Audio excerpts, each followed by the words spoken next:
Thank God it's Friday mga kapuso, pero bako lang Biyernes ngunyan, ninhulita ngunyan man na aldaw na mamatean ang pinakahalabang aldaw ngunyan na taon.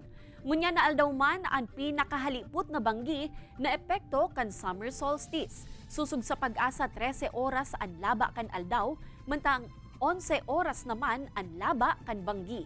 Ang solstice ang punto kung saan naaabot kan saldang ang pinaka-norte asin pinakatimog kaining posisyon sa kalangitan.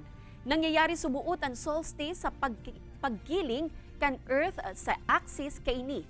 May uman subuot epekto sa kamugtakan kan panahon ang summer solstice na hudyat subuot kan astronomical summer sa Northern Hemisphere. Sa Disyembre man mangyayari ang pinakahalawig na banggi asin mas halipot na aldaw o ang winter solstice. Kapag summer solstice is tumaabot po ng 13 hours, and then ngayon po sa tinignan ko po kanina sa Pag-asa website ay aabot po sa kulang-kulang mga alas 7 po ng gabi ay meron pa ring araw.